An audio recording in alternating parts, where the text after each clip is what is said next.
तमिलनाडुरा कुन्नूर में वायुसेनारो MI-17V5 helicopter गयो दुर्घटनाग्रस्त। हेलिकॉप्टर में CDS विपिन रावत समेत सेनारा एहलकार हा सवार।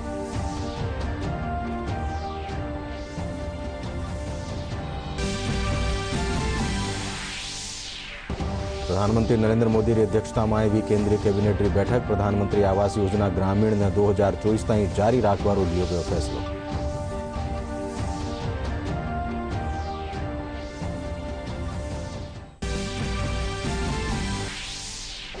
कोरोना नुआ वेरिएंट ओमिक्रॉन रा मामला सामे आबार पछे प्रदेश में स्वास्थ्य महकमो हुयो सतर्क। विदेशा से आवण वाला यात्रियों करे जारी है RT-PCR टेस्ट।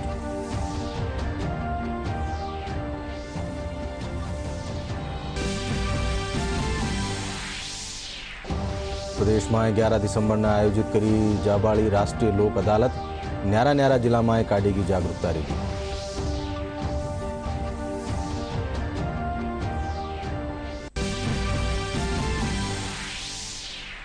और अलवर में छात्रा सुव्या दुष्कर्म रा मामला में भाजपा राज्य सरकार माथे साध्यो निशाणु। भाजपा प्रदेश प्रवक्ता कहो महिला अपराधों बढ़तो ग्राफ चिंतारो सबब।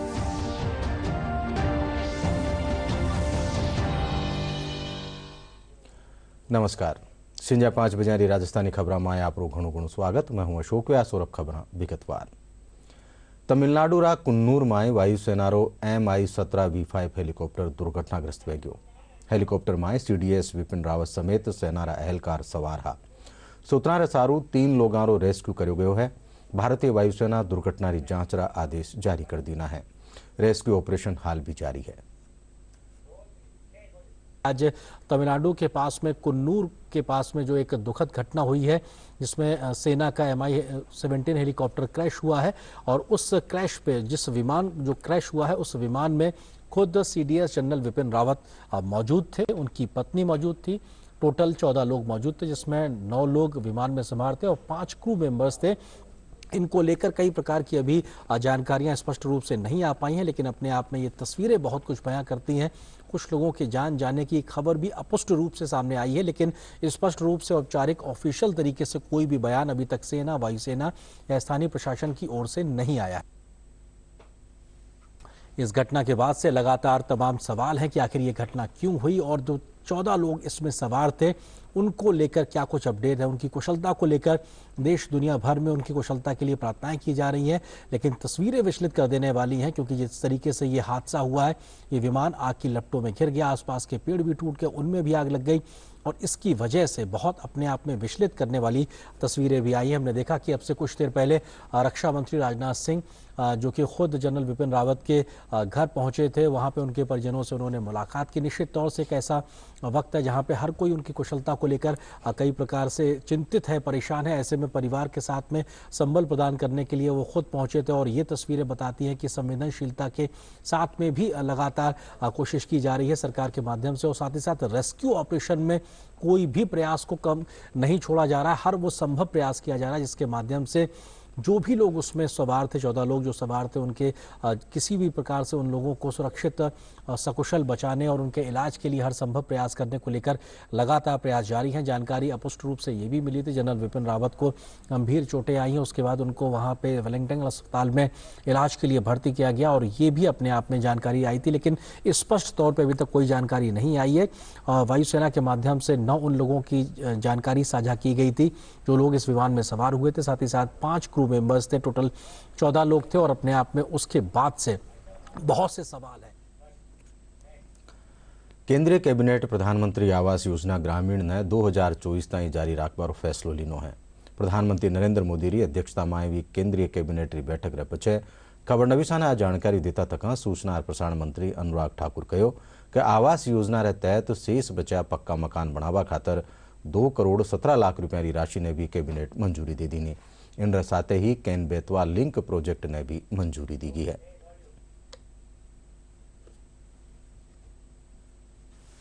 आज माननीय प्रधानमंत्री जी के नेतृत्व में अध्यक्षता में कैबिनेट की बैठक हुई जिसमें प्रमुख जो निर्णय लिए गए उनसे मैं आपको अवगत करवाने के लिए आया हूं।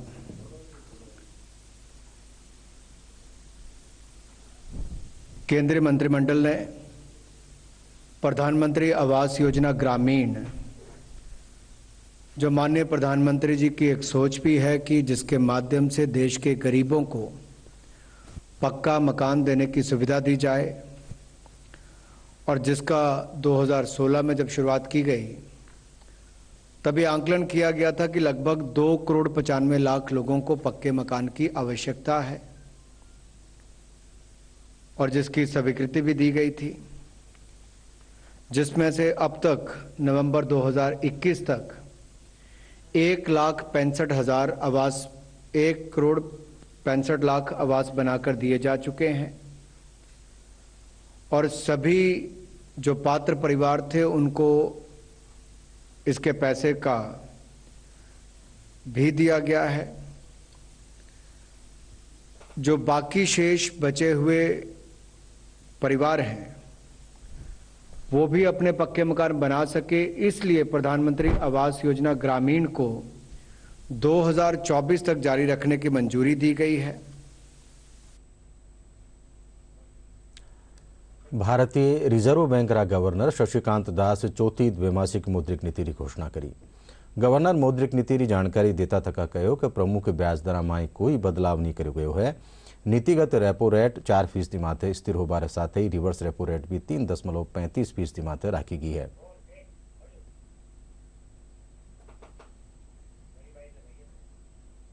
To a position in which the GDP has expanded by 13.7% in the first half of 21-22, in alignment with our projections. In several sectors of the economy, pre-pandemic levels of output have been crossed. Inflation is broadly aligned with the target of 4%, barring, of course, short-lived spikes. External financing requirements are very modest, and strong buffers should withstand any global spillovers. Public finances have been strengthened by buoyant tax revenues. The central and state governments and the Reserve Bank of India have mobilized policy actions on an unprecedented scale and scope to bring about this outcome. Equally, the selfless and tireless efforts of our unsung warriors among municipal and local bodies, healthcare, police and administrative personnel, philanthropic entities and civil society are praiseworthy. They remind us of a quote from Mahatma Gandhi: "The best way to find yourself is to lose yourself in the service of others." I think this pandemic truly brought India together and could just be the moment of India's arrival as a global growth driver. Let me now turn to the deliberations of the Monetary Policy Committee, which met on 6th, 7th and 8th of December. Based on an assessment of the macroeconomic situation and outlook, the MPC voted unanimously to maintain the status quo with regard to the policy repo rate, and by a majority of 5:1 to retain the accommodative policy stance. Consequently, the policy repo rate remains unchanged at 4%, and the stance remains accommodative as long as necessary to revive and sustain growth on a durable basis and continue to mitigate the impact of COVID-19 on the economy while ensuring that inflation remains within the target going forward. अतिरिक्त मुख्य सचिव ऊर्जा doctor Subodh Agarwal राज्यरा ऊर्जा महकमा कानेसू 2026-27 ताईं प्रदेश में बिजली री वर्षवार मौजूदगी मांग और आपूर्ति व्यवस्था रोड मैप बनावारा निर्देश देना। काल विद्युत भवन में राखी गई एनर्जी एफिशिएंसी कमेटी री बैठक में वणा निर्देश देना। वणा कहो कि विद्युत क्षमता बढ़ावारी भी योजना बनेली। वणा बताया कि उणरा स्तर माते संयुक्त सचिव ऊर्जा आलोक रंजन रा नेतृत्व में प्लानिंग और कोऑर्डिनेशन सेल रो गठन भी कर्यो गयो है। कोरोना रा नुआ वेरिएंट ओमिक्रॉन रे आबारे पछे प्रदेश में स्वास्थ्य महकमो सतर्कता बरतवो शुरू कर दीनो। निदेशक जन स्वास्थ्य डॉक्टर के शर्मा बतायो कि हाल ताईं अटे 9 लोगों में ओमिक्रॉन री पुष्टि हो चुकी है। इन पछे अटे हाई रिस्क देशों आवन वाला लोगों रो RT-PCR टेस्ट कर्यो जा रही है। वणा बतायो कि प्रदेश में ज्यां लोगों रो कोरोना टेस्ट पॉजिटिव आ रही है वणारा सैंपल जीनोम सिक्वेंसिंग खातर SMS मेडिकल कॉलेज भिजवाया जा रहा है। जो बाहर से विजिट करके आए थे साउथ अफ्रीका और जो दुबई होते हुए यहाँ आए थे 4 केसेस वो हैं और कॉन्टैक्ट ट्रेसिंग के दौरान 5 केसेस और निकले हैं, तो कुल मिला के 9 केसेस हैं। अभी उनकी जो सिचुएशन है स्थिर है और विभाग सक्रिय है। विदेश से जो आने वाले लोग हैं, जिसमें 12 जो देश हैं ऐसे हैं जो हाई रिस्क देश हैं, है ना, उनके आने वाले लोगों के लिए अलग तकनीकी अपनाते हैं, जिसमें सभी का रैपिड एंटीजन टेस्ट करते हैं और RT-PCR करते हैं, है ना, और उसका एक प्रोटोकॉल बना हुआ है, नेगेटिव आने पे क्या करना है और पॉजिटिव आने पे क्या करना है। नॉन हाई रिस्क जो कंट्री है उनमें 2% लोगों का हम RT-PCR टेस्ट करते हैं और रैट से टेस्ट करते हैं, रैपिड एंटीजन टेस्ट करते हैं और पॉजिटिव और नेगेटिव आने पर उसी प्रकार की गतिविधि करते हैं जो हाई रिस्क कंट्री से आने वाले लोगों के साथ में करते हैं। कि जीनोम सीक्वेंस राजस्थान में ट्रैवल करके आने वाले यात्री अगर पॉजिटिव आते हैं तो उनकी भी की जाती है, या राजस्थान में स्थानीय जो निवासी हैं उनमें भी अगर कोई पॉजिटिव आता है तो पॉजिटिव आने पर उसी सैंपल का जीनोम सीक्वेंस कराया जाता है। प्रदेश में बढ़ता कोरोना मामला रे पछे एक बार फेरू टीकाकरण केन्द्र माथे लोगारी आवाजाही बढ़वा लगी है। अठे लोग कोविड से बचाव खातर आपरो टीकाकरण करवा रहा है। मुख्य चिकित्सा स्वास्थ्य एहलकार जयपुर प्रथम डॉक्टर नरोत्तम शर्मा बतायो कि लारला 3 दिन में 1.5 लाख सु 32 लोगारो कोविड वेक्सिनेशन कर्यो जा चुक्यो है।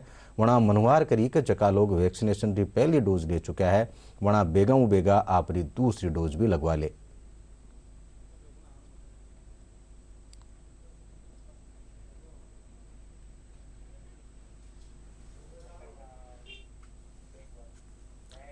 प्रदेशरा न्यारा जिला में आबाड़ा 11 दिसंबर ने राष्ट्रीय लोक अदालत आयोजन कर्यो जावेलो, जिने लेर लोगों ने जागरूक कर्यो जा रह्यो है। इन कड़ी में हनुमानगढ़ में जागरूकता रैली रो आयोजन कर्यो गयो, जिन्हें जिला कलेक्टर नथमल डिटेल और जिला विधिक सेवा प्राधिकरण की पूर्णकालिक सचिव संदीप कौर हरी झंडी दिखार रवाना कर्यो।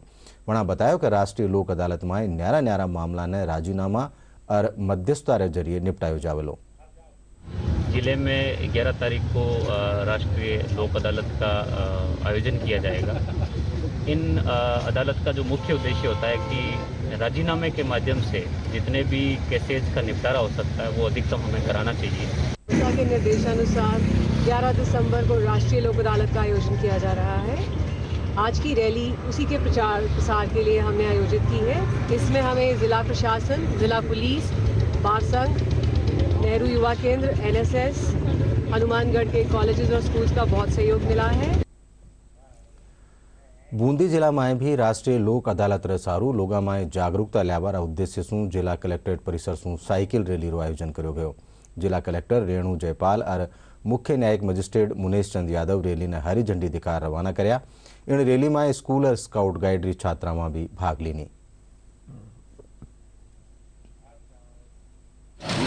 राजस्थान राज्य विधिक सेवा प्राधिकरण के तत्वाधान में DLS बूंदी के द्वारा 25 बेंच बनाई गई हैं। 3000 के करीब केसेस रेफर किए गए और 1 महीने से हमारे ये राजीनामे का अभियान चल रहा है और गाँव में भी जैसे जाके इसका पूरा प्रसार के लिए राष्ट्रीय विधिक सेवा प्राधिकरण के निर्देशानुसार संपूर्ण भारत में समस्त न्यायालयों में राष्ट्रीय लोक अदालत का आयोजन किया जा रहा है। इसी क्रम में राजस्थान राज्य विधिक सेवा प्राधिकरण की ओर से पूरे राजस्थान राज्य में सभी न्यायालयों में लंबित प्रकरणों, विवादपूर्ण प्रकरणों में के संबंध में राष्ट्रीय लोक अदालत का आयोजन किया जा रहा है, जिसमें वैवाहिक विवाद, पारिवारिक विवाद, पेंशन के मामले, मोटर दुर्घटना से संबंधित मामले, दीवानी प्रकरण और राजीनामा योग्य आपराधिक प्रकरणों को रखा जाएगा। आमजन में जागरूकता लाने के लिए आज पुलिस प्रशासन, जिला प्रशासन, शिक्षा विभाग और राज्य के अन्य विभागों से समन्वय करके उनके सहयोग से एक साइकिल रैली का आयोजन किया गया, जिसमें जिला कलेक्टर महोदया ने हरी झंडी देकर रैली को रवाना किया। खबर और भी है, पण पहले एक छोटो सो विराम।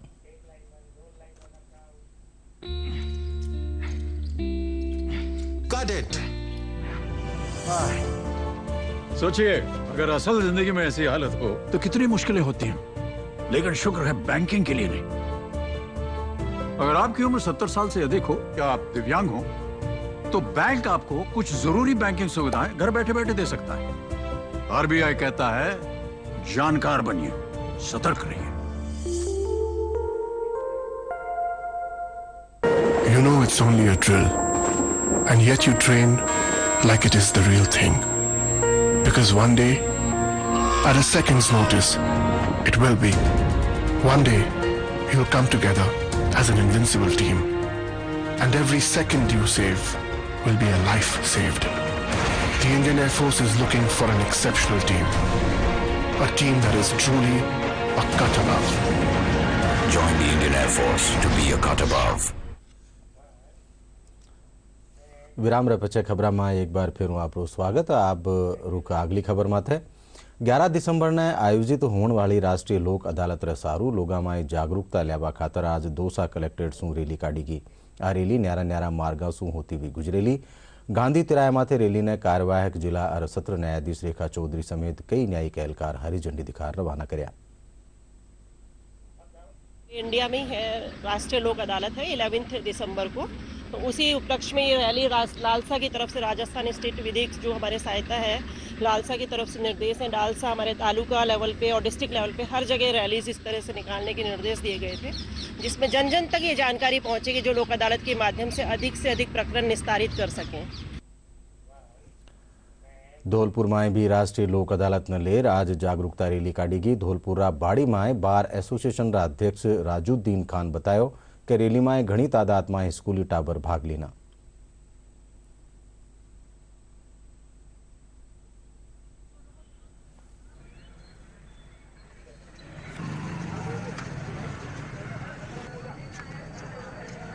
दिसंबर 2021 को राष्ट्रीय लोक अदालत का दिन है और उस दिन को बड़े पर्व से हम लोग मनाते हैं। सबको सुलभ न्याय मिले और इसमें ज़्यादा से ज़्यादा फाइलें निपटारा होता है। लोगों की परेशानी दूर खत्म होती है और जिनमें लंबे समय तक मुकदमा चलते हैं वो मुकदमा को जल्दी से जल्दी राष्ट्रीय लोक अदालत में अधिक से अधिक मुकदमा निपटते हैं, जिसको सुलभ और सस्ता न्याय मिलता है। इसीलिए ये रैली निकाली गई। इससे लोगों में जागृति आए कि हाँ राष्ट्रीय लोक अदालत लगाई जा रही है बाड़ी में। खेला ने बढ़ावो देवा खातर केंद्र सरकार का निशू चलाई जा रही महत्वाकांक्षी योजना खेलो इंडिया रे सारू लोगां रो अब रुझान बढ़वा लाग्यो है। हनुमानगढ़ रा पीलीबंगा कस्बा रेवण वाला टाबर इन योजना सु प्रेरणा लेर न्यारी न्यारी राज्य स्तरीय होड़ा में तमगा जीत्या है। खिलाड़ी अरवणारा परिजन इन योजना खातर प्रधानमंत्री नरेंद्र मोदी ने धन्यवाद दीनो है।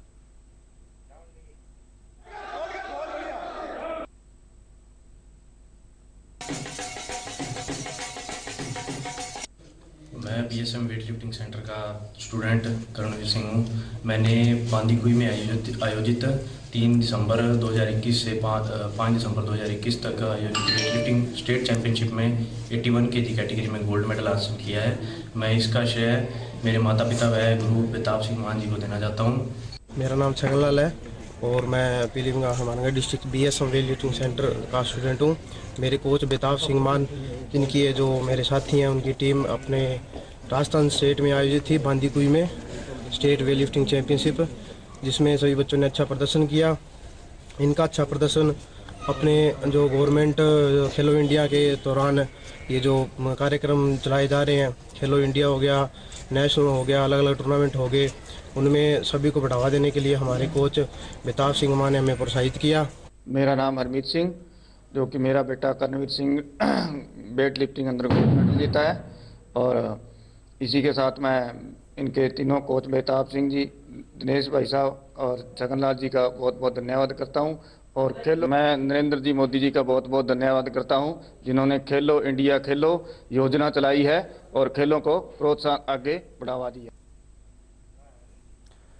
राजस्थान आपरी हस्तकला और कपड़ा माते हैंड ब्लॉक प्रिंटिंग खातर दुनिया बाएं ख्यातनाम है। उनमाई सुई एक है जयपुर नेडरो पगरू प्रिंट, जको आज भी आपरी पुरानी परंपरा ने संजो राखी है। पेश हमारी की संवाददाता मंजू मीणारी एक खास रिपोर्ट। राजस्थान की राजधानी जयपुर से कुछ दूरी पर बसा कस्बा बगरू सैकड़ों साल पुरानी हैंड ब्लॉक प्रिंटिंग के लिए देश दुनिया में मशहूर है।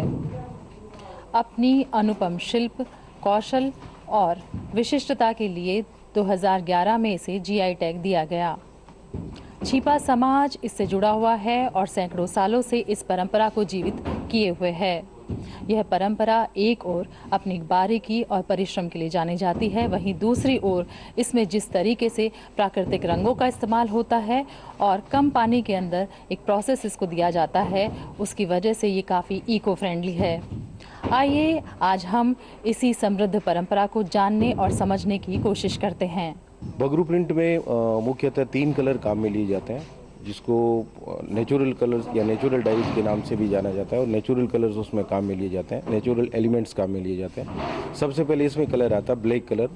ये जो ब्लैक कलर यानी जिसको छपाई की भाषा में या बगरू लोकल इसकी टर्म जो स्याही के नाम से इसको जानते हैं, और स्याही है वो आयरन स्क्रैप और गुड़, जो गुड़ खाने का गुड़ होता है उसको मिला करके धूप में फर्मेंटेशन के लिए उसको डालते हैं और 15-20 दिन बाद में फर्मेंटेड जो वाटर होता है वो एक तरह से ब्लैक कलर रेडी हो जाता है। उसके बाद में दूसरा इसका कलर आता है लाल कलर। लाल कलर जो है वो फिटकरी होती है, जो रेगुलर जो अपने घरों में काम आने वाले फिटकरी से लाल कलर तैयार किया जाता है। उसके अंदर एलिजरेंट मिलाया जाता है और उसका फिक्सिंग एजेंट कहें या उसको छापने का जो एलिमेंट कहें वो होता है गोंद। तो गोंद के साथ मिला करके उसको फैब्रिक पे प्रिंट किया जाता है। तीसरा जो कलर है वो ब्राउन कलर होता है। ब्राउन कलर का जो बेसिक एलिमेंट है उसको लाल कशिश के नाम से जाना जाता है। और टेमरिन सीड पाउडर यानी कि इमली के जो बीज होते हैं उनको पीस करके और उसका जो अंदर का जो पार्ट होता है आटा बनाया जाता है, पेस्ट बनाया जाता है, उसको बॉईल करके पेस्ट बनाया जाता है। उस पेस्ट में मिला करके उस ब्राउन कलर को छापा जाता है। तो मुख्यतः ये 3 कलर बगरू प्रिंट के हैं जिनको वो सारे नेचुरल एलिमेंट से बनते हैं। चौथा कलर हम लोग बनाते हैं जिसको मिक्सचर बोलते हैं, मैरून कलर होता है। ब्लैक और रेड कलर को मिला करके और एक मैरून टोन दे दी जाती है, जो मैरून कलर चौथा कलर बन जाता है। तो ये बेसिक हमारे 4 कलर हैं। उसके अलावा बाकी जो कलर होते हैं वो हम पिगमेंट कलर या उनसे डेराइव करते हैं। क्या खासियत है इस कला की? लोगों को ये बताइए कि बगरू और जो दाबू प्रिंट है जो आप करते हैं इतने सालों से, उसकी क्या खास बात है? बगरू प्रिंट ऐसा है कि एक तो ये नेचुरल है, वनस्पति चीजों से, प्राकृतिक चीजों से, खनिज पदार्थ से बनाया गया है और इसमें धुलाई, रंगाई, छपाई में किसी प्रकार का ऐसा पदार्थ नहीं है जो शरीर के को हानि पहुंचाए। और इसकी धुलाई का, रंगाई का पानी हमारी खेती के लिए बहुत उपयोगी है। इस कला को आगे बढ़ाने के लिए कुछ नवयुवक अभी भी इस परंपरा के साथ जुड़े हुए हैं। ऐसे ही एक नवयुवक के साथ हम बात करने जा रहे हैं। दीपक जी हमारे साथ हैं। जो भी बगरू प्रिंट के नाम से, दाबू इंडिको के नाम से जो भी हम इस कला को प्रिंटिंग करते हैं उसको देश विदेशों में भी ले जाते हैं और दिखाते हैं किसी को, तो वो इस कला को इतना पसंद करते हैं कि मेरे को दूसरा कोई कार्य करने की आवश्यकता नहीं है। लुप्त होती सैकड़ों साल पुरानी इस हैंड ब्लॉक प्रिंटिंग की कला को बगरू के छिपा समाज के कुछ परिवारों द्वारा आज भी संजोया रखा है। हमें उम्मीद करनी चाहिए कि नवयुवक इसकी विशिष्टता को पहचानेंगे और इससे जुड़ेंगे ताकि हमारी ये परंपरा आगे भी बनी रहे। मैं मंजू मीना, कैमरामैन कमल योगी के साथ डीडी न्यूज़ के लिए बगरू से। भारतीय जनता पार्टीના પ્રદેશ અધ્યક્ષ ડોક્ટર સતીશ પૂનિયા કહ્યું કે પ્રદેશમાં મહિલા અપરાધનો બઢતો ગ્રાફ ચિંતારો સબબ है। अलवर में छात्रा सुव्या दुष्कर्मरा मामला में भाजपा राज्य सरकार ने घेरता तक कहो कि प्रदेश में कानून व्यवस्था चरमरागी है। वणा कहो कि राज्य में महिलाओं कठे भी सुरक्षित नहीं है। वणा इन मामला री निष्पक्ष जांच करा जाबारी भी मांग करी। शिक्षिकाओं ने और शिक्षिकाओं की मौजूदगी में, शिक्षकों की मौजूदगी में गैंगरेप हुआ, उसका वीडियो बना और लगातार एक फहरिस्त है। अभी एसपी और कलेक्टर से बात हुई तो इस सभ्य समाज में चौंकाने वाली घटना थी। लेकिन इस तरह की घटनाएं तभी होती हैं जब पुलिस का इकबाल खत्म होता है, अपराधी बेखौफ होते हैं। और राजस्थान में 6.5 लाख मुकदमे दर्ज होना, ये राजस्थान की कानून व्यवस्था को चुनौती साफ साफ दिखाई देती है। हनुमानगढ़ जिलारा पीलीबंगा थाना क्षेत्र में 1 क्विंटल 40 किलोग्राम डोडा पोस्तरी तस्करीरा मामला में फरार आरोपी ने पुलिस गिरफ्तार कर लीनो है। पीलीबंगा थानाधिकारी इंद्र कुमार बतायो कि आरोपी ने 3 दिनारी रिमांड माथे लियो गयो है। 9 जनवरी 2021 को एक पोस्त की गाड़ी पकड़ी जिसमें 1 क्विंटल 40 किलो पोस्त बरामद हुआ। व्यक्ति जो मुलजिम थे वो फरार हो गए थे, जिनके गाड़ी मालिक कमालदीन को गिरफ्तार किया बाद में। और इसके अलावा इसका सह अभियुक्त गुरमुख और सोनू हांसलिया का निवासी है, इसको 2 दिन पहले गिरफ्तार किया है। और इससे जो जहां से ये डोडा पोस्ट लाए गए हैं और कहां ले जाना था उसके बारे में तफ्तीश की जा रही है। कमालदीन के खिलाफ पहले मुकदमा दर्ज है। और अब मौसम से जुड़ी खबर। प्रदेश री ज्यादातर ठोरा माते कम तापमान में कमी आबासू सर्दी रो असर बढ़ गयो है। कुछ एक ठोरा माते कोरो छाया रहबासू वाहन चालका ने परेशानी रो सामनो भी करनो पड़ रही है। मौसम महकमा रे सारू सबसू कम 4.5 डिग्री सेल्सियस तापमान चूरू में दर्ज करो गयो। इन अलावा सीकर में 5.5, नागौर में 6.6, पिलानी में 6.7 डिग्री सेल्सियस तापमान दर्ज करो गयो। राजधानी जयपुर में कम तापमान 10.6 डिग्री सेल्सियस दर्ज हुआ। और आखिर में खास खबर एक फेरू।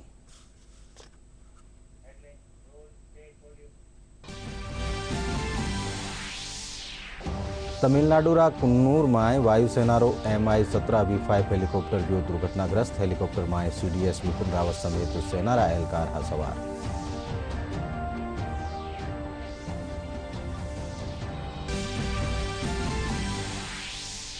प्रधानमंत्री नरेंद्र मोदी की अध्यक्षता में भी केंद्रीय कैबिनेट की बैठक। प्रधानमंत्री आवास योजना ग्रामीण ने 2024 तक जारी राखबारो लियो गयो फैसलो।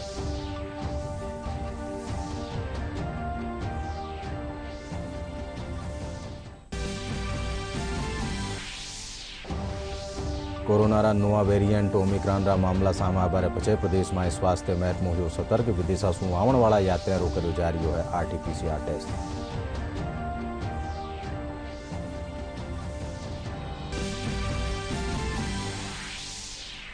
प्रदेश में 11 दिसंबर ने आयोजित करी जावेली राष्ट्रीय लोक अदालत। न्यारा जिला में काढ़ी गई जागरूकता रैली।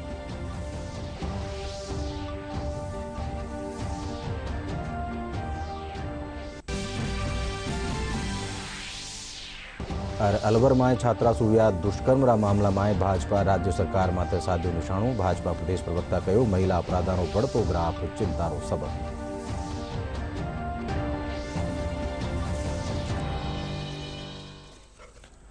इंडा साथे सिंजा 5 बजे राजस्थानी खबर 8 पूरी हुई। साथ देखता रहो DD राजस्थान।